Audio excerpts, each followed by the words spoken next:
Bismillahirrahmanirrahim. Assalamualaikum warahmatullahi wabarakatuh.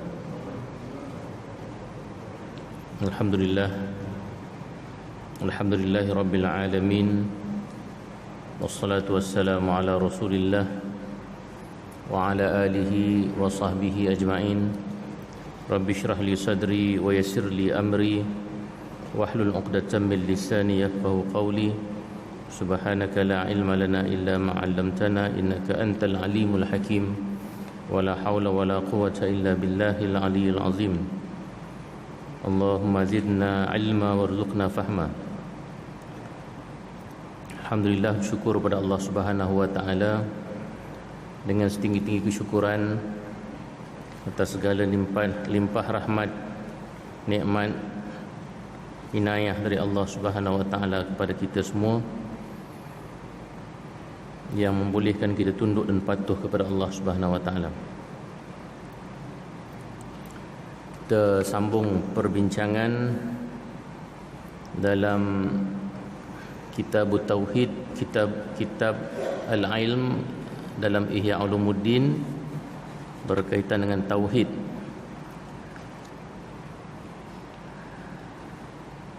Yang kalau kita masih ingat, bab ini membincangkan tentang istilah-istilah atau perkataan-perkataan yang telah diubah atau disempitkan maknanya sehingga ia tidak lagi memancarkan makna asal istilah tersebut, khususnya seperti mana yang dimaksudkan oleh sumber asal agama Islam, iaitu Al-Quran dan Al-Hadis. Dan istilah yang masih kita ada sedikit lagi untuk dibincangkan adalah istilah tauhid.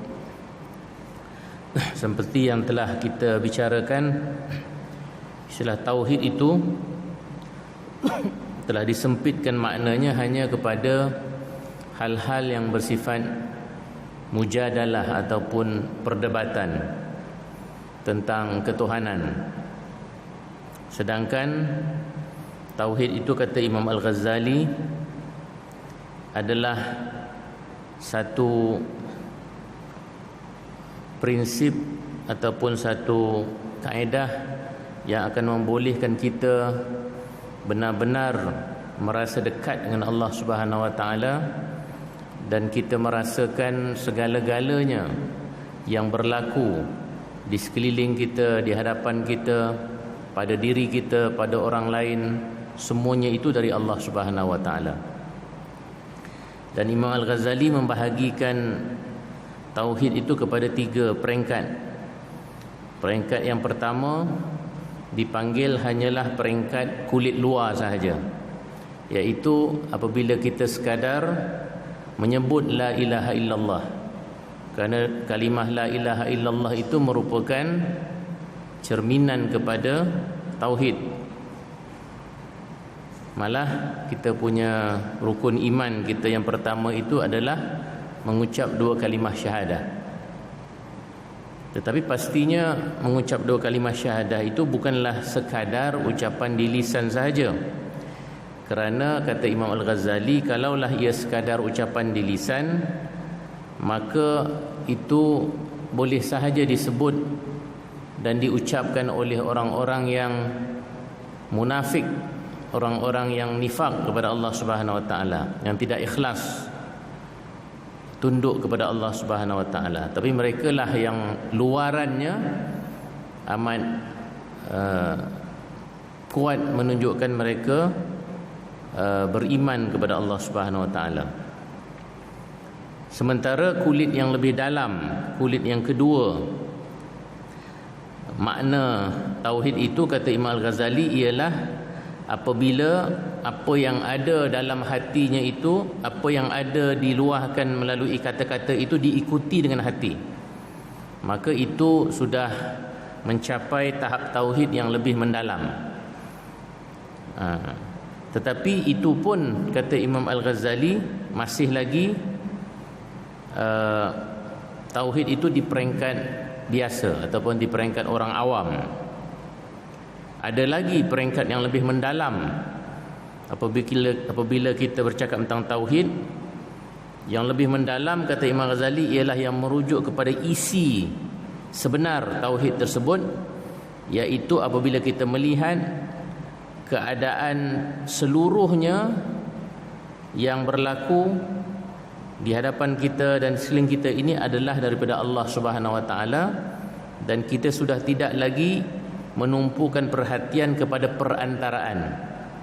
Kita tidak menumpukan perhatian kepada makhluk, tetapi yang kita hanya lihat ialah yang mentakdirkan, yang menentukan dan yang mengiradahkan makhluk itu untuk melakukan sesuatu ataupun berlaku.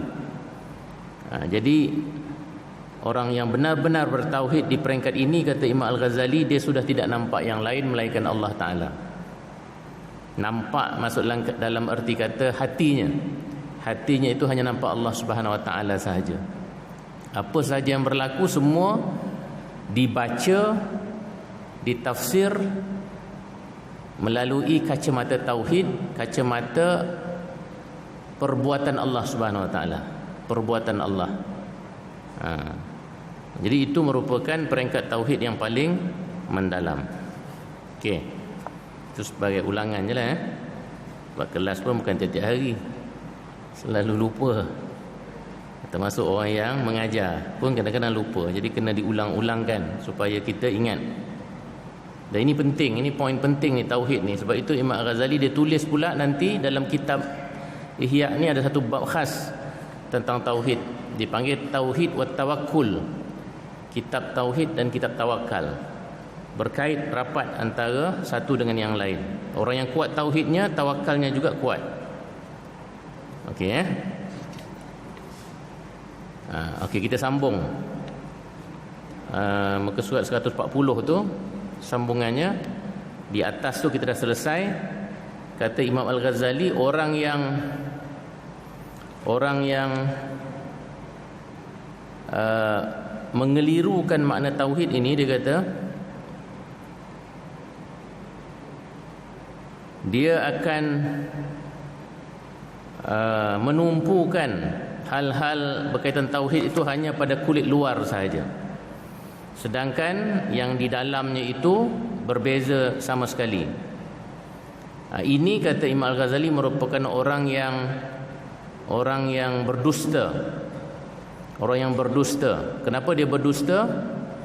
Kerana setiap hari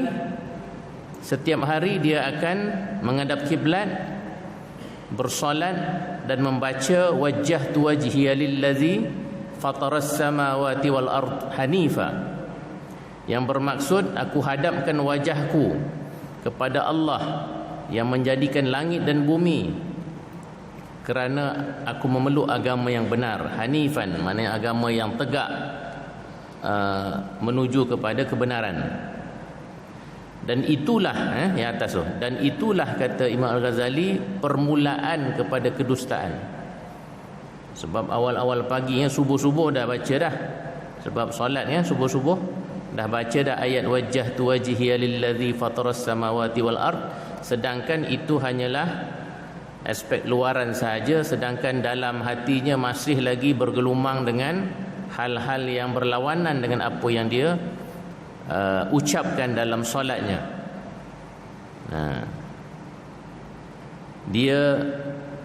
Dia menghadap Allah tiap-tiap hari sekiranya wajah hatinya itu tidak menghadap Allah Ta'ala secara khusus. Kan? Wajjahtu wajhiya lillazi itu maknanya aku tetapkan wajahku, kan, aku hadapkan wajahku. Tapi wajah ni jelah, wajah luar ni saja menghadap kiblat, kan. Tetapi wajah dalamnya itu, sebab tauhid tu akhirnya dalam, kan. Bila kita bertauhid tu kita yakin Allah Ta'ala itu sentiasa berkuasa, sentiasa bersendiri, esa dalam segala sesuatu, dan kita ini sentiasa berada di bawah genggaman Allah Subhanahu wa taala, takdir Allah Subhanahu wa taala. Sepatutnya begitu. Tapi mungkin luarannya begitu, tetapi dalamannya sibuk dengan hal-hal yang selain Allah Subhanahu wa taala. Okey, disambung lagi. Sesungguhnya jika dimaksudkan dengan wajah itu wajah secara zahir, maka adalah tujuan wajahnya ke Kaabah dan tidak menuju ke lain jurusan. Maksudnya Imam Ghazali kata, kalau dia fokus semayangnya itu menghadap kiblat saja, wajahnya itu menuju kepada satu arah, iaitu arah kiblat, itu hanya menunjukkan dia punya muka dan wajah menghadap Kaabah. Itu je, tak lebih daripada itu, kan? Kita punyalah semayang tu lurus je kan, tak boleh bergerak langsung, takut lari pada kiblat. Tapi kata Imam Ghazali, itu kalau kita sibuk dengan nak bagi lurus kita punya kiblat saja, itu sekadar menunjukkan kita menghadap Kaabah aja dekat Mekah sana. Sedangkan tauhid itu adalah hati kita itu menghadap Allah Subhanahu wa taala. Hati kita itu menghadap, menyerah diri, tunduk secara ikhlas kepada Allah Subhanahu wa taala. Kaabah, kata Imam Ghazali, tidaklah menjadi pihak bagi Allah taala yang menjadikan langit dan bumi. Kaabah tu, bila kita menghadap Kaabah, bukan makna kita menghadap Tuhan. Tuhan bukan berada dalam Kaabah. Walaupun kita namakan tu Baitullah, rumah Allah, tapi rumah Allah bukan makna Allah duduk dalam tu. Kaabah itu hanyalah tempat, direction, arah yang Allah perintahkan kita supaya tunduk. Itu aja, tak lebih daripada itu. Memang dia jadi mulia, dia menjadi antara tempat yang mulia kerana perintah Allah Ta'ala tu. Tapi dia tak jadi Allah. Dia tidak menggantikan apa-apa elemen ketuhanan pada Kaabah tersebut. Kadang-kadang orang pergi Mekah, dijilat-jilatnya batu Kaabah tu, dinding Kaabah tu, kan? Dia jilat, dia apanya. Macam mana agaknya dia faham? Agaknya Kaabah tu rumah ada Allah dalam tu kot. Sedangkan perintah Allah adalah kita menghadap Kaabah tu. Yang paling penting adalah diri, hati kita itu menghadap Allah Ta'ala, menghadap Allah Ta'ala, tunduk, patuh dan menyerah diri kepada Allah Ta'ala. Kaabah, kata Imam Ghazali, dia bukan menjadi pihak, maknanya direction Allah Ta'ala yang menjadikan langit dan bumi, sehingga orang yang menghadap ke Kaabah berarti menghadap kepada Allah. Bukan maksudnya orang menghadap Kaabah itu menghadap kepada Allah. Tidak. Itu hanya perintah Allah supaya menghadap ke kiblat yang sama, supaya ada kesatuan. Semua orang menghadap kepada tempat yang sama. Dan maha suci Allah daripada berpihak dan berdaerah. Maha suci Allah daripada mempunyai sudut arah. Allah tu bukan di sana, di sini, kiri, kanan, atas, bawah. Sebab atas, bawah, kiri, kanan tu semua ciptaan Allah Ta'ala. Mana mungkin Allah berada dalam ciptaannya? Dalam tauhid kan kita dah belajar benda tu. Allah itu tidak bertempat, tidak berarah. Kalau tidak, Allah tu sama macam makhluk sajalah, ada arah dan ada tempatnya. Sekiranya maksud dengan wajah itu adalah wajah hati, kan? Bila kita kata wajah tu wajhiya lillazi, aku hadapkan wajahku kepada Allah, itu maksudnya aku hadapkan wajah hatiku kepada Allah. Dan memang itulah yang dimaksudkan oleh tiap-tiap orang yang beribadah. Orang yang beribadah itu ya sebenarnya kita kena buat. Hati kita ni kita kena tundukkan kepada Allah Subhanahu Wa Taala. Maka bagaimanakah dapat dibenarkan ucapannya sedangkan hatinya berbolak-balik pada kepentingan dan keperluan duniawinya? Kalaulah kita bukan maksudkan wajah luaran ni, wajah muka kita, tetapi wajah hati. Wajah hati tu yang kena tunduk, menyerah diri kepada Allah Ta'ala. Tapi kalau itu maksudnya, macam mana dengan keadaan orang yang sepatutnya dia lakukan begitu, sedangkan hatinya itu sentiasa sahaja dibolak-balikkan pada kepentingan dan keperluan duniawinya. Maknanya ramai orang yang tidak melakukan wajjahtu wajhiya lillazi itu secara sebenar.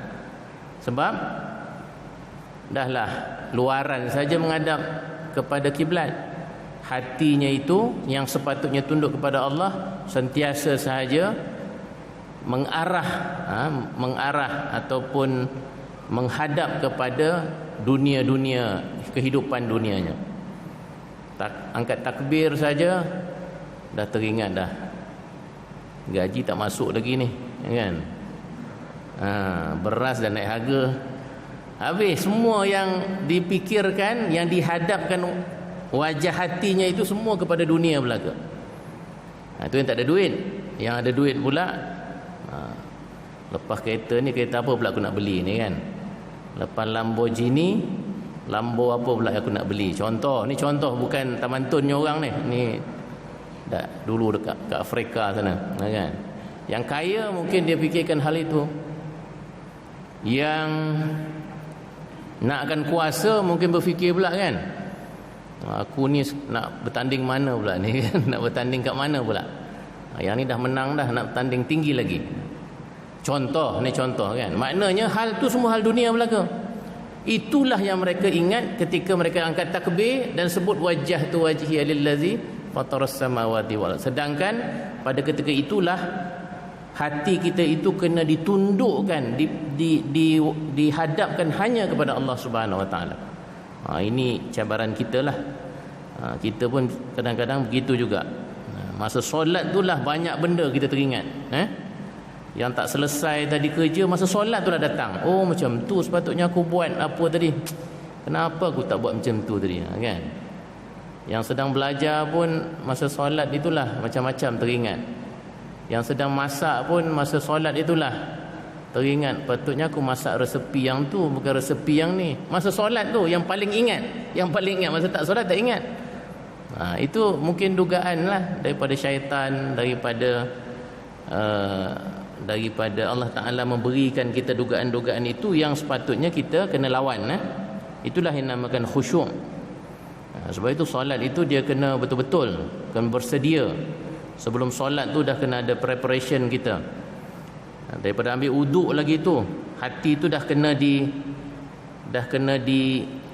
betulkan dia punya radarnya itu menuju kepada Allah Subhanahu Wa Taala.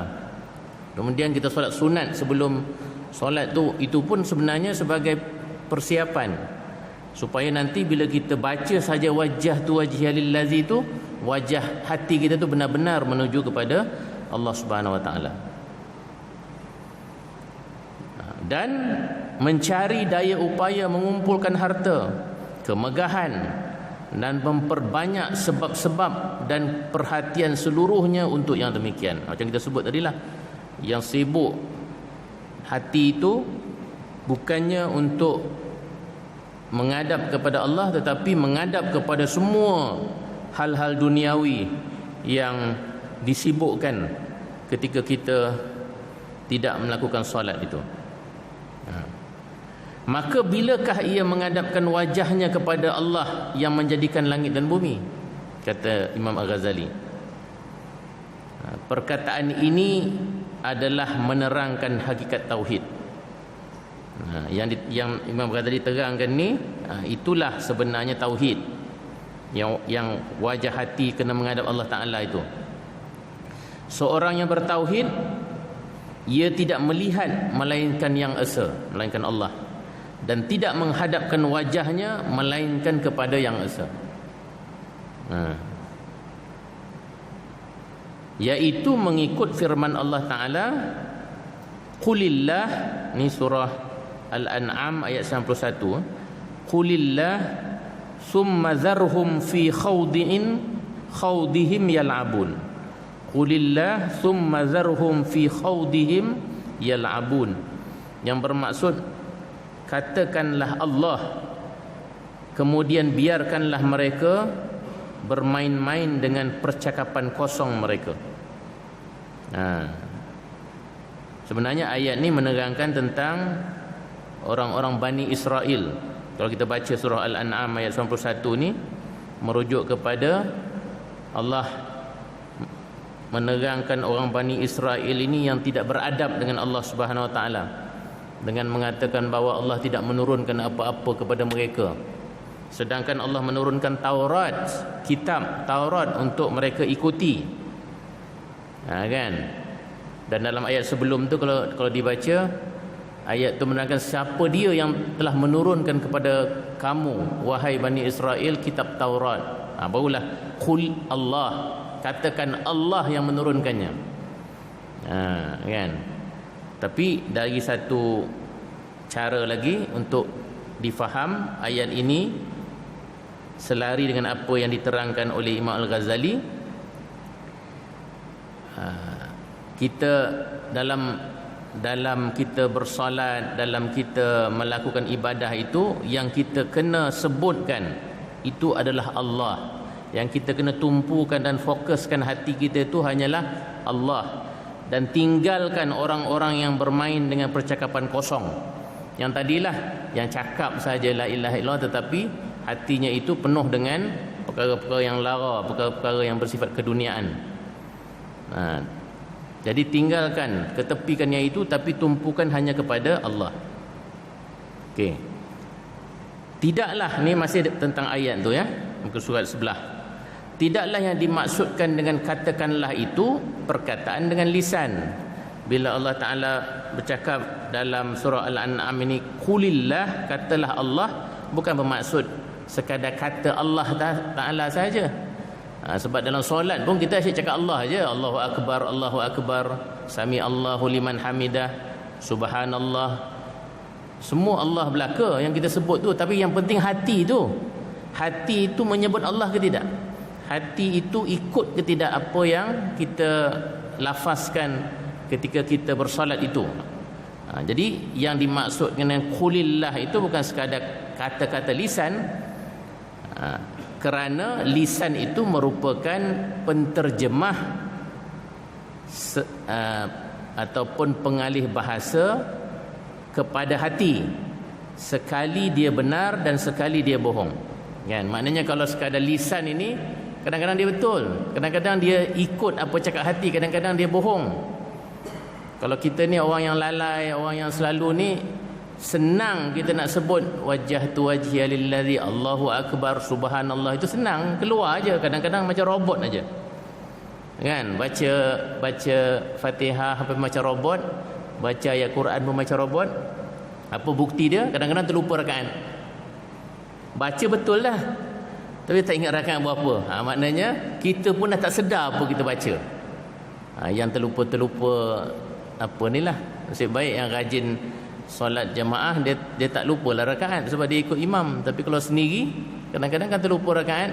Apa maksudnya terlupa rakaat tu? Maknanya kita masih membaca, masih menyebut Allahu Akbar, tetapi hati kita tak ikut dah. Kalau hati kita ikut, sudah pasti kita akan sentiasa sedar, ketara sedar tentang apa yang kita sebutkan itu. Dan kita tidak akan lupa yang kita sekarang sedang tunduk kepada Allah Subhanahu Wa Taala. Ini untuk muhasabah kita lah ni. Kan? Kalau kita bercinta, dulu-dululah dulu-dulu, bila bercakap dengan kekasih kita tu, tengah makan ke, tengah bawah pokok apa, yang pokok bunga tu kan, taman bunga tu, bila kita tu betul-betul sayang dia, kita cakap tu sekali dengan hati, betul tak? Kita tak akan cakap benda yang selain daripada hati kita, sebab sayang sangat-sangat. Tapi cuba bayangkan kalau kita sedang bercinta dengan kekasih kita, kita cakap kita sayang dia, tapi yang dalam hati kita sayang orang lain. Ada orang lain pula, orang kedua, ketiga. Tak kira sama ada kita atau dia lah, kan? Apa perasaan orang yang seorang lagi itu kalau dia tahu bahawa kekasih dia tu hanya cakap luar aja, aku sayang padamu, aku sayang padamu, tapi dalam hati dia sayang benda lain, dia sayang orang lain. Katalah satu hari dia tahu, marah sangat-sangat kan, dia akan betul-betul kecewa dan marah. Itu manusia. Bayangkan Allah Ta'ala yang sentiasa tahu apa dalam hati kita. Dalam solat tu kita duk ingat hal-hal dunia, sedangkan kita sebut luaran ni Allahu Akbar. Allah tahu dalam hati kita. Yang tadi kita punya kekasih tu dia tak tahu dalam hati kita. Kita bolehlah kelentong dia kan. Kalau ada orang lain lah katakan, kita boleh je cakap yang indah-indah kat dia, bagi dia bunga lah, bagi dia tu, tapi padahal nak jaga hati saja kita ada orang lain, dia takkan tahu. Tetapi Allah Ta'ala yang maha mengetahui hal yang gaib dan hal yang syahadah. Yang gaib ni dalam hati lah, yang syahadah ni yang luar. Yang tadi tu hanya tahu yang luar saja. Bayangkan betapa murkanya Allah Ta'ala dengan sikap sebegini. Kan selalu kita buat solat tak khusyuk apa semua tu, itulah maksudnya hati kita tempat lain, tapi mulut masih lagi kami cantik Allahu Akbar, baca ayat pun sedap. Yang ini yang kita kena, inilah tauhid kata Imam Ghazali. Orang yang bertauhid dia tidak akan berbeza antara luar dengan yang dalam. Kan? Malah dia tidak akan teringat dia tidak akan ada peluang untuk mengingati yang selain daripada Allah Ta'ala. Itu yang tauhid yang paling hebat. Tauhid peringkat para anbiya. Hatinya itu sentiasa kepada Allah Ta'ala sahaja. Yang itu yang kita nak kena sampai tu kalau boleh. Yang itu dia ajar berzikir, ajar supaya kita ada masa ingat Allah Ta'ala kan.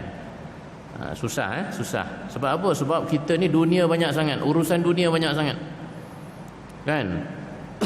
Tengok jadual tu, lepas ni jumpa orang ni, lepas ni jumpa orang ni, lepas ni kena pergi naik motor besar, lepas tu kan nak kena pergi makan dekat restoran tu. Dah siap dah jadual setiap hari.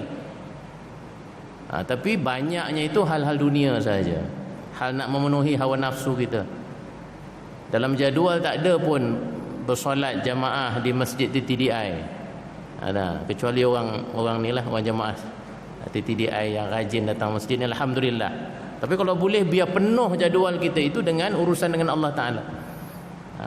Walaupun kita berada dalam urusan-urusan dunia, bukanlah makna tinggalkan dunia itu. Urusan kerja kena buat, urusan bersosial tu kena buat, dengan anak-anak kena buat, dan keluarga kena buat, cari rezeki kena buat. Tapi hati itu sentiasa kita arahkan kepada Allah Subhanahu Wa Ta'ala. Itulah tauhid. Itulah tauhid. Maka tempat untuk melihat Allah yang diterjemahkan oleh lisan itu ialah hati. Kan yang kita duk sebut dengan lisan kita Allahu Akbar, wajjahtu wajhiya lillazi fatara samawati wal ardh, itu mestinya menterjemahkan apa yang ada dalam hati kita. Barulah dia lurus, barulah tauhidnya itu tauhid yang lurus. Tapi kalau cakap, kebanyakan yang kita cakap itu semuanya berlawanan dengan hati kita, itu bukan tauhid yang sebenar. Hatinya tambang tauhid dan sumbernya. Tambang tu lain sikit makna dia. Saya tengok dalam bahasa Arab dia ma'danun. Maknanya ma'danun ni tempat simpanan, repository ya. Hati itu adalah tempat terkumpulnya perasaan kita bertauhid kepada Allah SWT. Di situlah letaknya tauhid, di hati, bukan di mulut. Bukan di mulut, di hati itu kena bermulanya, dan sumbernya itu kena di hati. Yang lain ni dia mengikut aja. Kalau hati itu dah kuat tauhidnya, mulut mungkin akan sentiasa basah menyebut Allah Subhanahu Wa Taala. Tangan mungkin akan sentiasa sahaja melakukan perkara-perkara yang selari dengan apa yang hati sebut. Kakinya tidak akan membawa dia kepada tempat-tempat yang hatinya kata jangan. Kan elok begitu. Dia selari, dia harmoni dalam dan luar. Itulah tauhid yang sebenar. Selesai dah pasal tauhid. Kita nak masuk kepada perkataan yang keempat. Ada lagi 6 minit. Perkataan yang keempat, habis dah tauhid. Perkataan tauhid. Ingat, kita punya tajuk ni berkaitan dengan perkataan yang dah disempit dan diubah makna. Jadi Imam Ghazali nak bawa balik kepada makna sebenar. Jadi tauhid yang kita dah cerita tadi itu, kata Imam Ghazali, itulah makna sebenar tauhid. Kalau kita nak bercakap tentang tauhid. Okey, yang keempat, istilah atau perkataan yang telah disempitkan makna ini ialah perkataan zikir. Perkataan zikir dan perkataan tazkir. Samalah tu. Merujuk kepada zikir, Kerana Allah berfirman, wa dzakir fa inna dzikra tanfa'ul mu'minin. Berikanlah peringatan. Itu tazkir, kerana peringatan itu berguna untuk orang-orang yang beriman. Maknanya zikir ini, dia punya makna asal, makna asli dia dalam bahasa Arab dan juga dalam Al-Quran merujuk kepada mengingati Allah. Itu zikir, itu makna dia yang asal. Begitu juga banyak hadis-hadis Nabi yang memuji majlis zikir, seperti sabda Rasulullah sallallahu alaihi wasallam, apabila kamu melewati kebun syurga, maka bersenang-senanglah kamu di dalamnya. Maka seorang yang hadir bersama dengan Rasulullah bertanya, manakah kebun syurga itu ya Rasulullah? Apa yang dimaksudkan dengan kebun syurga itu ya Rasulullah? Rasulullah menjawab, majlis-majlis berzikir. Itu maksudnya. Majlis-majlis mengingati Allah Subhanahu Wa Taala. Itulah sebenarnya kebun syurga. Jadi kalau ada majlis-majlis tu, kata Rasulullah, pergilah, bersenang-senanglah kamu dengannya. Jangan bila ada majlis itu nak lari aja, kan? Sedangkan tu syurga, kata Rasulullah SAW. Dalam satu hadis yang lain disebut Allah Ta'ala mempunyai banyak malaikat yang mengembara di dalam dunia selain dari para malaikat yang ada hubungannya dengan makhluk. Kan selalu yang kita belajar percaya pada malaikat tu yang ada hubungan dengan makhluk, kan? Contohnya Israel. Itu yang paling kita takut lah. Walaupun dia akan sentiasa cari orang untuk tarik nyawa. Itu tugas dia berkait dengan makhluk. Apa lagi? Mikail, kan, memberi rezeki. Jibril menurunkan wahyu dan lain-lain. Tapi selain daripada yang kita baca dalam percaya kepada malaikat tu, ada lagi malaikat ni banyak. Dan sebahagian yang lain, kata Rasulullah, Allah Ta'ala menyuruh mereka ini pergi cari majlis-majlis zikir ni. Pergi cari majlis-majlis zikir. Apabila mereka melihat majlis zikir, lalu mereka memanggil satu sama lain dengan mengatakan, pergilah kepada kesayanganmu masing-masing. Kan? Maknanya kalau dia nampak saja TTDI ada tengah buat majlis ingat Allah, majlis ingat Allah, zikir ni macam-macam lah. Bukan sekadar zikir dengan tasbih tu. Ni kita pun ni, kalau betul kuliah kita ni membawa kita mengingat kepada Allah, ni majlis zikir lah ni. Nanti malaikat-malaikat ni dia akan WhatsApp kawan-kawan dia, kan, memanggil, jom. Taman Tun ada satu tempat yang kamu suka dan sayang, pergilah kepada orang-orang yang kamu suka. Malaikat kan makhluk yang dijadikan untuk tunduk patuh pada Allah Subhanahu Wa Taala. Dia sukalah majlis-majlis yang sama seperti fitrah mereka, tunduk dan patuh kepada Allah Subhanahu Wa Taala, seperti majlis zikir ni. Jadi dia akan beritahu kawan-kawan dia, pergilah kepada kesayanganmu masing-masing. Lalu pergilah mereka mengelilingi dan mendengar sama-sama. Ni kalau betul kita ni mengingati Allah Ta'ala, bukan kita je dalam masjid ni, banyak ni, tak nampak aja, kan? Tak nampak aja. Dari itu berzikirlah kepada Allah dan peringatilah dirimu sendiri. Berzikir tu maknanya kamu tu sendiri kena mengingati Allah dan ingatkan diri kamu tentang perkara tersebut. Itu maksud hadis tadi. Oleh kebanyakan juru nasihat pada masa sekarang, okey, ini yang tak betul pula. Itu makna yang asal. Tapi zikir ni pun dah disempitkan maknanya dan dah diubah, diselewengkan sebahagian maknanya kepada apa? Oleh kebanyakan juru nasihat pada masa sekarang, kata Imam Ghazali, kita melihat mengambil yang sedemikian itu lalu membiasakan zikir itu dengan cerita-cerita, dengan syair-syair, dengan doa-doa dan kata-kata yang tidak difahami atau dipanggil sebagai syatahat. Syatahat ni kadang-kadang orang yang naik syekh tu kan, dia akan cakap benda-benda yang kadang-kadang orang pun tak faham. Dan pemutaran kata-kata agama. Ini suasana ni mungkin pada zaman Imam Ghazali lah. Tapi masa kini saya ingat macam mana kita nak kait dengan ni. Mungkin majlis-majlis yang dinamakan majlis agama tapi lebih kepada bercerita, lawak jenaka contoh macam hari ni kan. Yang dia tak ingat sangat kepada Allah. Mungkin dia akan suka kepada benda lain. Kan? Kalau tak ada lawak ni kan, tak sedap lah dengar ceramah ni. Nak kena cari yang ada lawak barulah kita gembira. Tapi dia balik pada ceramah tu, apa yang dia dapat? Mungkin tak dapat apa, hanya seronok lawak jenaka yang disampaikan itu sahaja. Ini contoh. Zaman Imam Ghazali dah ada dah kumpulan-kumpulan sebegini. Ataupun mengata-ngata orang lah. Dalam ceramah agama pun ada perkara-perkara tersebut. Okey, kita berhenti dulu. InsyaAllah kita sambung pada pertemuan yang akan datang. Assalamualaikum warahmatullahi wabarakatuh. Allahumma aftah alaina hikmataka wa anshur alaina min khaza'in rahmatika ya arhamar rahimin walhamdulillahi rabbil alamin.